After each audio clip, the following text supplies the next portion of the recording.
आप सभी को मेरा नमस्कार। मैं रोहित मिश्रा आप सभी का स्वागत करता हूं अपने महाविद्यालय के ऑनलाइन प्लेटफॉर्म पर। स्टूडेंट्स, आज मैं आपको पढ़ाऊंगा फंडामेंटल ऑफ एंटोमोलॉजी फर्स्ट की क्लास, और इसके अंतर्गत जो मेरा टॉपिक है वो है कीटों के नर जननांग, इंसेक्ट मेल रिप्रोडक्टिव सिस्टम। ठीक है, या ऑर्गन्स की बात करें तो कीटों के नर जननांग की हम बात करेंगे, इंसेक्ट मेल रिप्रोडक्टिव सिस्टम की बात करेंगे।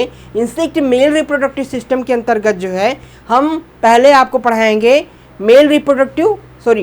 इंसेक्ट रिप्रोडक्टिव सिस्टम के अंतर्गत पहले हम आपको पढ़ाएंगे मेल रिप्रोडक्टिव सिस्टम, और उसके बाद आपको पढ़ाएंगे फीमेल रिप्रोडक्टिव सिस्टम। तो आज का जो मेरा सेशन है वो है मेल रिप्रोडक्टिव सिस्टम।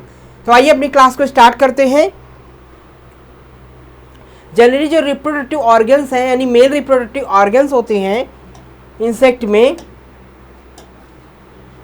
प्राय सभी कीटों में नर मादा जनन अंग अलग अलग होते हैं। अतः नर में पाए जाने वाले जननांगों को नर जननांग यानी मेल रिप्रोडक्टिव ऑर्गन्स, और मादा में मिलने वाले जननांग को फीमेल रिप्रोडक्टिव ऑर्गन्स कहते हैं। ठीक है, तो जनरली जो है जो रिप्रोडक्टिव ऑर्गन्स होते हैं वो मेल और फीमेल दोनों में पाए जाते हैं। ठीक है, तो मेल में जो पाए जाते हैं उसे मतलब कि नर में जो पाए जाने वाले जननांग हैं उसे हम नर जननांग कहते हैं यानी मेल रिप्रोडक्टिव सिस्टम, और मादा में पाए जाने वाले जननांग को हम मादा जननांग यानी हम फीमेल रिप्रोडक्टिव सिस्टम कहते हैं। ठीक है, तो इस प्रकार से रिप्रोडक्टिव सिस्टम दोनों में होते हैं। रिप्रोडक्टिव जो सिस्टम होते हैं, रिप्रोडक्टिव ऑर्गन्स होते हैं, वो लगभग ग्रासहॉपर में बात करें तो 9 से 10 सेगमेंट में ये जो है पाए जाते हैं। ठीक है, तो 9 to 10 जो उनका बॉडी का सेगमेंट होता है उसमें रिप्रोडक्टिव ऑर्गन्स जो है वो मौजूद होते हैं। तो मेल रिप्रोडक्टिव ऑर्गन्स हम आपको पढ़ा रहे हैं। मेल रिप्रोडक्टिव ऑर्गन जो है वो किस प्रकार के होते हैं, इसमें कौन कौन से सिस्टम होते हैं। मेल रिप्रोडक्टिव ऑर्गन नर जननांग अंग की रचना निम्न भागों में होती है। ठीक है, तो मेल रिप्रोडक्टिव ऑर्गन जो होते हैं उनके कई सारे जो है वो पार्ट होते हैं। तो कई सारे पार्ट होते हैं जो मेल रिप्रोडक्टिव ऑर्गन्स में पाए जाते हैं। पहला क्या है, एक जोड़ी वृषण की बात करें यानी कि टेस्टिस, 1 पेयर जो है वो टेस्टिस पाए जाते हैं मेल रिप्रोडक्टिव ऑर्गन्स में। एक जोड़ी पार्श्वनलिकाएं या शुक्रवाहिनी वसा डिफरेंशिया। ठीक है, एक जोड़ी पार्श्वनलिकाएं या शुक्रवाहिनी वसा डिफरेंशिया होती है। ठीक है, तो 1 पेयर जो है वो इसमें शुक्रवाहिनी पाई जाती है। तीसरा क्या है, शुक्राशय यानी सेमिनल वेसिकल्स होती हैं। तीसरा जो भाग होता है महत्वपूर्ण भाग होता है जिसे हम शुक्राशय कहते हैं, और अंग्रेजी में इसे हम क्या कहते हैं, सेमिनल वेसल्स कहते हैं। चौथा जो पार्ट है अस्खलन नलिका, इजाकुलेरी डक्ट बोलते हैं। ठीक है, चौथा जो पार्ट है उसे हम इजाकुलेरी डक्ट जो है वो कहते हैं। ठीक है, पांचवा जो भाग है उसे हम पेनिस और एडेगस कहते हैं। सिस्ट इनसे कहते हैं, पेनिस और एडेगस जो है वो पांचवा इसका भाग होता है। छठा जो भाग है सहायक ग्रंथियां, एसेसरी ग्लैंड कहते हैं। ठीक है, छठवें भाग को क्या कहते हैं, सहायक ग्रंथियां या एसेसरी ग्लैंड्स कहते हैं। सातवां जो भाग है नर जनन कोष्ठ यानी मेल जेनिटियल एट्रियम इसे बोलते हैं। तो ये जो है 7 जो है इसके मुख्य भाग होते हैं नर जनन अंग के, ये आपको याद रखना है। पहला जो भाग है उसे हम कहते हैं टेस्टिस। टेस्टिस के बारे में हम डिटेल से बात करें, इसे हिंदी में हम वृषण कहते हैं। तो ये जो टेस्टिस होते हैं एक जोड़ी होते हैं जो कि मध्य प्रणाली यानी मिड गट के ऊपर अगले भाग में स्थित होते हैं। दोनों आपस में जुड़े हुए पीले रंग के चतुर्भुजाकार रचना में वसा पिंडों में घिरे हुए होते हैं। ठीक है, तो कीटों में अगर बात की जाए, ठीक है, कीटों में बात करें तो एक जोड़ी यानी 1 पेयर जो है वो टेस्टिस पाए जाते हैं, और ये जो है वसा पिंडकों के ऊपर, ठीक है, फैट जो है वो फैट के पिंडकों के ऊपर जो है वो पूरी तरह से ढके हुए होते हैं। ठीक है, और ये जो है लगभग जो मिड गट प्रणाली होती है, डाइजेस्टिव सिस्टम की मिड गट प्रणाली होती है, उसके मध्य में जो है वो स्थित होते हैं। ठीक है, और ये जो है एक दूसरे जुड़े होते हैं। इनका जो रंग होता है पीले रंग के जो है वो चतुर्भुजाकार पिंडकों में घिरे होते हैं, यानी पीले रंग के चतुर्भुजाकार जो वसा पिंडक होते हैं उसके बीच में ये टेस्टिस जो है वो पाए जाते हैं। ठीक है, तो इस प्रकार से इनकी रचना होती है आपके इंसेक्ट में। अभी आपको हम इसका फिगर दिखा देंगे। ठीक है, जो प्रत्येक टेस्टिस है कई बेलनाकार लंबी नलिकाओं का बना होता है। इन नलिकाओं को फॉलिकल्स कहते हैं। ठीक है, तो जो प्रत्येक टेस्टिस होते हैं, टेस्टिस के अंदर जो है वो कई सारे बेलनाकार नलिकाएं होती हैं। मतलब टेस्टिस के अंदर जो है वसा पिंडकों से घुरा हुआ एक टेस्टिस होता है। ठीक है, जिसे हम वृषण कहते हैं। इसके अंदर कई बेलनाकार नलिकाएं पाई जाती हैं। इसे क्या कहते हैं? फॉलिकल्स कहा जाता है। ठीक है, फॉलिकल्स के नाम से जानते हैं। ये शुक्रवाहिनी यानी वास डिफरेंशिया के ऊपर क्रम से लगे होते हैं तथा शुक्र निर्देशिका यानी कि वास इफरेंस के द्वारा शुक्रवाहिनी में खुलते हैं। ठीक है, तो ये किससे लगे होते हैं? वसा डिफरेंशिया से लगे होते हैं और वास इफेक्ट के द्वारा जो है वो वसा डिफरेंशिया के द्वारा शुक्रवाहिनी में क्या करते हैं? खुलते हैं। ठीक है, जर्मेरियम के नीचे वाला भाग शुक्रिका यानी जोन ऑफ स्पर्मेटोसाइट्स कहलाता है। जर्मेरियम के जो नीचे वाला भाग होता है वो जोन ऑफ स्पर्मेटोसाइट्स होता है, जहां पर स्पर्म क्या होते हैं? कलेक्ट होते हैं, भरे हुए होते हैं। ठीक है, इसीलिए हम कहते हैं इसे जोन ऑफ स्पर्मेटोसाइट्स होते हैं, जहां पर जो है स्पर्म क्या होते हैं? भरे होते हैं। ठीक है, इसके पश्चात परिवर्तन प्रदेश यानी जोन ऑफ ट्रांसफॉर्मेशन होता है, जिसमें स्पर्मेटिड्स जो होते हैं शुक्राणुओं स्पर्मेटोजोआ में बदल जाते हैं। ठीक है, तो यहाँ पर जोन ऑफ एक होता है zone of spermatocyte. Zone of spermatocytes में स्पर्म का कलेक्शन होता है, भरे होते हैं। और जोन ऑफ ट्रांसफॉर्मेशन में जो स्पर्मेटिड्स होते हैं वो जो है स्पर्म में परिवर्तित हो जाते हैं, यानी कि शुक्राणुओं में परिवर्तित होते हैं। प्रशुक्र जो होते हैं वो किस में परिवर्तित होते हैं?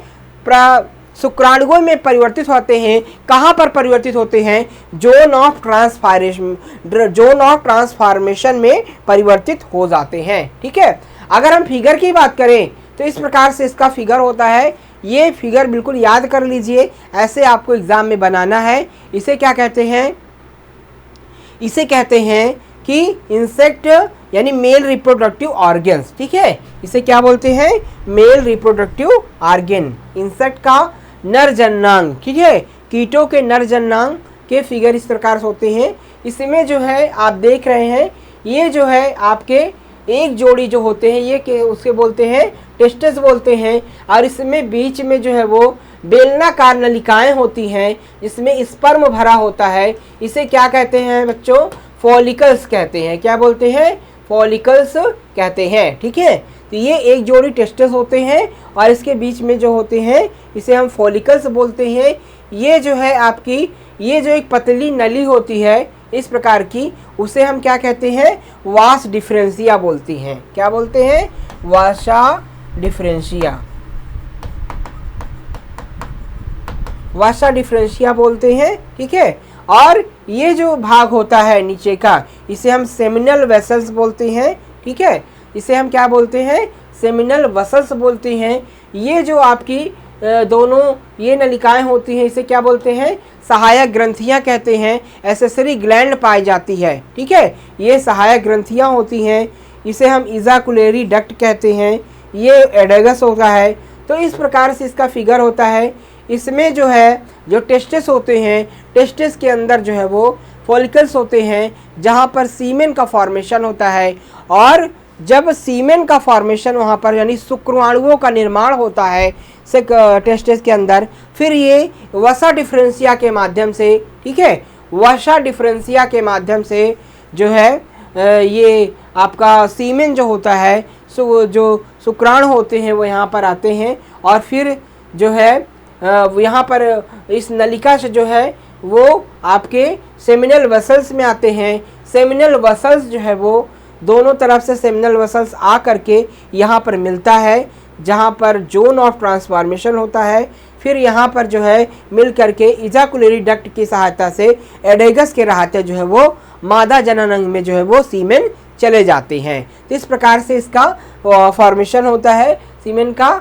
वसा डिफरेंशिया की बात करें, ये जो भाग आप देख रहे हैं, ठीक है, ये जो भाग आप देख रहे हैं वसा डिफरेंशिया की, वसा डिफरेंशिया जो होती है वो प्रत्येक वृषण टेस्टिस से लंबी पीली नलिकाकार एक शुक्रवाहिनी निकलती है जो कुछ दूर एक दूसरे के समानांतर चलकर आपस में मिल जाती है। ठीक है, तो ये जो है जिसे वास डिफरेंशिया कहते हैं, तो प्रत्येक वृषण में, प्रत्येक टेस्टिस के अंदर जो है वो लंबी पीली नलिकाकार एक शुक्रवाहिनी निकलती है जो कि कुछ दूर एक दूसरे के समानांतर चलकर आपस में मिल जाती है। ठीक है, तो जो वास डिफरेंशिया होती है, वसा डिफरेंशिया के माध्यम से क्या होते हैं, शुक्राणु जो होते हैं, ठीक है, टेस्टिस से निकल करके जो है निकलते हैं, एक पतली नली के माध्यम से निकलते हैं और वो जो है जा करके एक जगह वह जो है मिल जाते हैं। ठीक है, सेमिनल वसल्स के जो है होते हुए जो है वो जोन ऑफ ट्रांसफॉर्मेशन में मिल जाते हैं और इजाकुलरी डक्ट के माध्यम से मादा जनन अंग में सीमेन यानी वीर जो है वो चला जाता है। अब हम बात करेंगे शुक्राशय की, बात करें सेमिनल वसल्स की बात करें तो सेमिनल वसल्स जो होती है, सेमिनल वसल्स आपको दिखा देते हैं। ये जो आपका भाग है ये, ठीक है, ये क्या है, सेमिनल वेसल्स है जिसे हम क्या कहते हैं, शुक्राशय कहते हैं। तो प्रत्येक शुक्रवाहक आपस में मिलने से पहले एक कोष्ठ के रूप में फूल जाता है। इसे फूले हुए भाग को शुक्राशय कहते हैं। इसी में स्पर्मेटिव फ्लूइड जो है वो आकर जमा होता है। ठीक है, तो ये देख रहे हैं आप जो है यहाँ पर क्या है कि ये जो है फूला हुआ जो भाग दिख रहे हैं इसे हम क्या कहते हैं, शुक्राशय कहते हैं। जोन ऑफ स्पर्मेटिड्स बोलते हैं। यहाँ पर क्या होता है कि वसा डिफरेंशिया से आकर के जो शुक्र होते हैं, जो वीर होता है, वो इस फूले भाग में आकर एकत्रित हो जाता है। ठीक है, जिससे यहाँ पर क्या होता है, फूला दिखाई देता है, तो यहाँ पर आकर के वीर भर जाता है। ठीक है, और जैसे ही जो है पेनिस जो है वो इजाकुलेट होता है वैसे ही जो है ये बाहर आ जाता है। ठीक है, तो इस प्रकार से यहाँ पर क्या होता है, स्पर्म आकर के एकत्रित हो जाता है सेमिनल वसल्स में। इसे हम क्या बोलते हैं, शुक्राशय बोलते हैं। ठीक है, इजाकुलरी डक्ट जो होती है यानी जिसे हम स्खलन नलिका कहते हैं, तो इजाकुलरी डक्ट जो है वो दोनों ओर के शुक्रवाहक शुक्राशय बनाने के बाद आपस में मिलते हैं। ठीक है, यानी कि शुक्रवाहक और शुक्राशय बनाने के बाद आपस में मिलते हैं। इस चौड़ी नली को ही स्खलन नलिका यानी इजाकुलरी डक्ट कहते हैं। ठीक है, इजाकुलरी डक्ट जो होती है वहाँ पर क्या होता है कि दोनों नलिकाएं जो है आपस में यानी कि शुक्रवाहक और शुक्राशय जो है वो बनाने के बाद दोनों नलिकाएं आपस में मिलती हैं। ठीक है, और यहाँ पर क्या होता है कि ये स्खलन नलिका जो है वो काफ़ी चौड़ी नली होती है जिसे हम स्खलन नलिका कहते हैं। स्खलन नलिका का अंत वाला भाग टर्मिनल इंड नर जनन कोष्ठ यानी मेल जेनिटियल एट्रियम में खुलता है, जो कि 9वें स्टर्नम के पिछले सिरे पर स्थित शिश्न यानी एडेगस को विश्रामावस्था में आश्रय प्रदान करता है। ठीक है, तो इस प्रकार से इजाकुलरी डक्ट का मुख्य काम होता है स्खलन करना। ठीक है, वीर को क्या करना, आगे बढ़ाना, बीज को स्खलित करने का काम जो होती है वो इजाकुलरी डक्ट कहती हैं। और इजाकुलरी डक्ट के माध्यम से ही पेनिस में सीमेन पहुंच करके बाहर क्या होता है, मादा जनन अंग में क्या करता है, स्खलित हो जाता है। ठीक है, तो ये नर जनन कोष्ठ मेल जेनिटल एट्रियम में खुलता है जो कि 9वें स्टर्नम स्थित होता है। ठीक है, और एडेगस को क्या करता है, फिर विश्रामावस्था में ला देता है। ठीक है, तो एडेगस जो होता है वो जैसे ही क्या होता है कि इजाकुलेट होता है, ठीक है, उसके बाद फिर से वो पुनः विश्रामावस्था में आपके इजाकुलरी डक्ट में आ जाता है। ठीक है,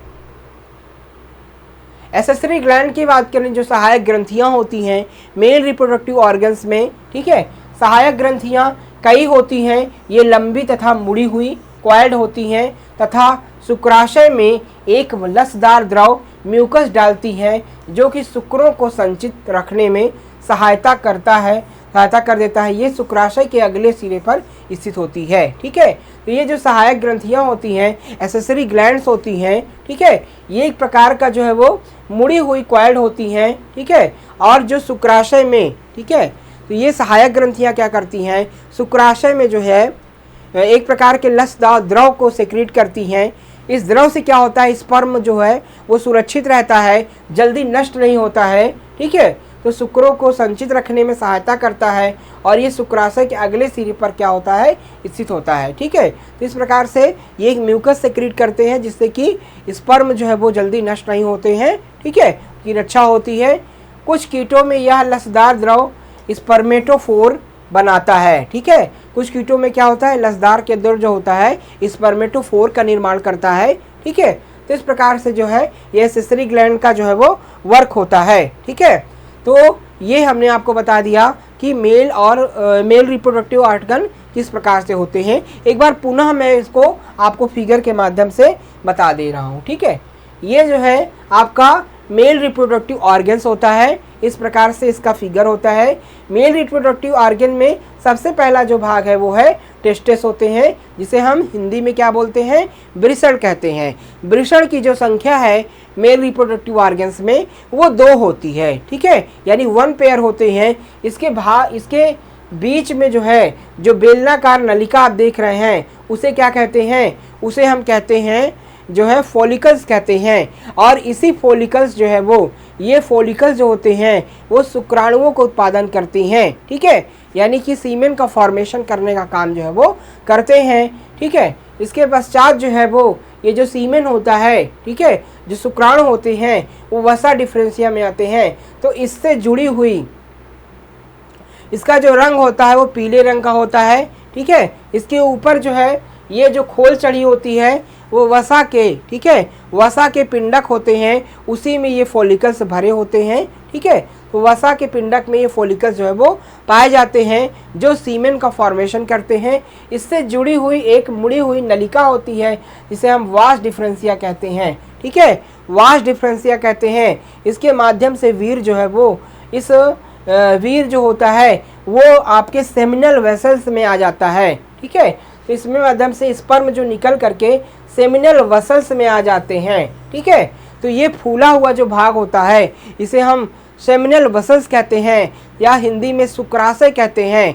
ये नलिका जो होती है उसे हम क्या कहते हैं, शुक्रवाहिनी। जो शुक्र का वाहन करती है उसे शुक्रवाहिनी करते हैं। और जहाँ पर शुक्राशय जो होता है स्पर्म भरता है उसे हम शुक्राशय प्रदेश, जोन ऑफ स्पर्मेटिव फ्लूइड्स कहते हैं। यहाँ पर जो है सीमेन जो होता है वो इकट्ठा हो जाता है और इकट्ठा जब हो जाता है तो ये सेसरी ग्लैंड जो है, जो सहायक ग्रंथियां होती हैं वो जो है स्पर्म का एक प्रकार की म्यूकस का प्रोडक्शन करती हैं। ठीक है, एक प्रकार के लसलसे पदार्थ का सेक्रीट करती हैं, जो लसलसा पदार्थ जाकर के यहाँ पर आपके जोन ऑफ स्पर्मेटिव फ्लूइड्स में यानी कि आपके सेमिनल वेसल्स में आकर के ये म्यूकस जो है मिल जाता है। और जब ये मिलता है तो ये जो है स्पर्म की क्वालिटी को बढ़ा देता है, यानी स्पर्म जो होते हैं वो जल्दी नष्ट नहीं होते हैं। और फिर जो है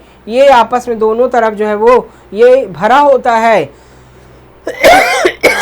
और जैसे ही जो एडेगस होगा है वो एक्टिव होता है, जब वो एक्टिव होता है, क्रियाशील होता है, तो इजाकुलरी डक्ट के माध्यम से सीमेन जो होता है यानी कि वीर जो होता है वो बाहर निकल जाता है, मेल के फीमेल रिप्रोडक्टिव ऑर्गन्स में प्रवेश कर जाता है। ठीक है, तो इस प्रकार से जो है इसका जो है डिफरेंट टाइप्स के इसके भाग होते हैं मेल रिप्रोडक्टिव ऑर्गन्स के।